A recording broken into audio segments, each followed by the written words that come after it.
afternoon everyone. I am going to retain this song. Muna ang ikaduha nga dapat sa group. So before I'm going to start, so nakoy pangutana for 5 points. So unsa na act or public act ang primary law governing waste management in the Philippines? Public RA 9003.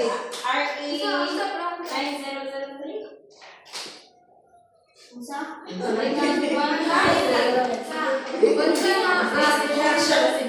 na law ang nag-govern sa kanang waste management diri sa Philippines?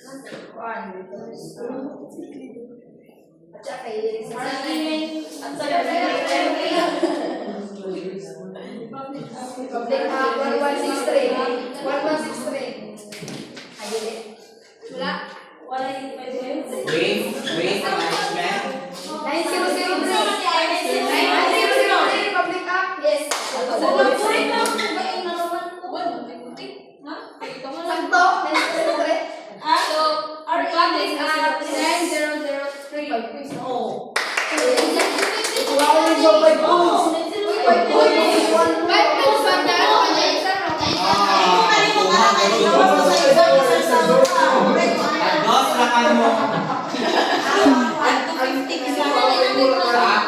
So, our topic for today is about food waste reduction and management. Objective.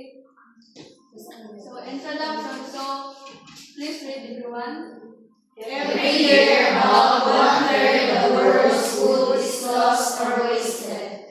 This waste money, resources, and energy and contributes to climate change when food rots in landfills, producing methane gas. Reducing food waste means being smart, responsible, and sustainable, helping both people and the planet. So, we all know na isa sa pinakadako na problema sa ato ang nasod is all about sa kanang pag-manage nato sa atong mga basura. Kaya ang atong mga basura is mag-release ng methane gas nga makadaot sa atong ang earth.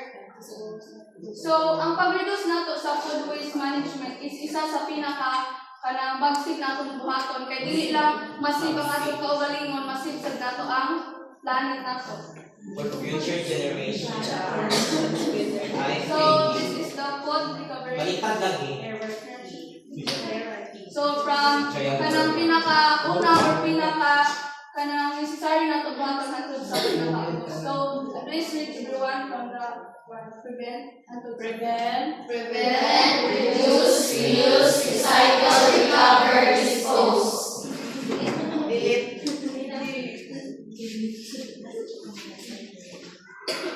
So ang pinaka-una is ang prevent. So source reduction. Prevent waste before it happens. So pag miingon tawag source reduction, dapat kung kanang dili ta magkuan og basura ba kung malikayan ganito nga magamit ta og kanang mga makapadungag sa basura ato nang buhaton, for example kanang sa mga silupin. So kung malikayan nato nga dili ta magagamit og silupin, pwede ra paper bag so atong buhaton. And also makapalitaw ka ng mga balunan bitaw nga magamit ka siya everyday dili kay umanatog pa o nato ang ilabay. So kinahanglan nato mag source reduction ibalik kung unsay matabang nato nga kanang maka-reduce ta sa kanang mga basura sa palibot ato siyang himuon. Then next is feed hungry people. So kung naamoy mga sobra ng mga pagkaon ibalik nato na kayo mo para dili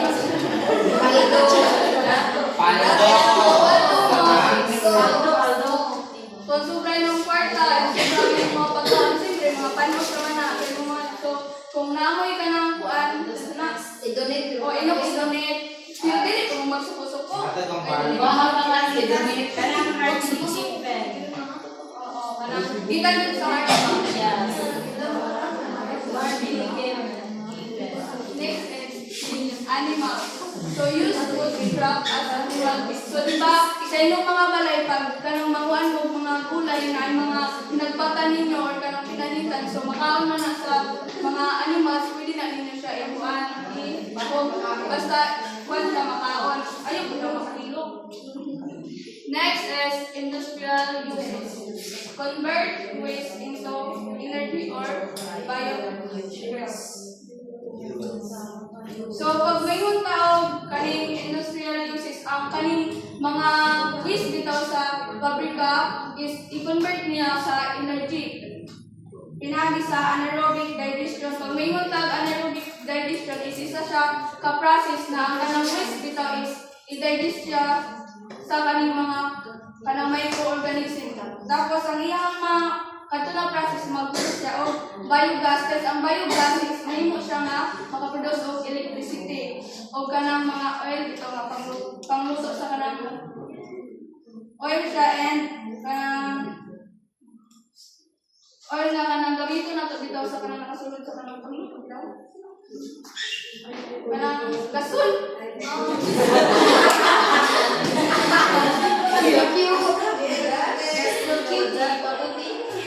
Then, composting. So, kabalo ko na, kabalo na mo sa composting. Para itong liwat na itong kamamno na bitaw, dito sa itong sa composting ra, kato yung mga leftover or katong mga, kanang mga dahon-dahon is inyong i-compose para makaproduce mo kanang abono para kung makahelp sa inyong tanong o sa inyong bulak na namuglo sila o dito kay kamor ang yapan ang makabenefit kay kamor makakaon and makabaligya mo.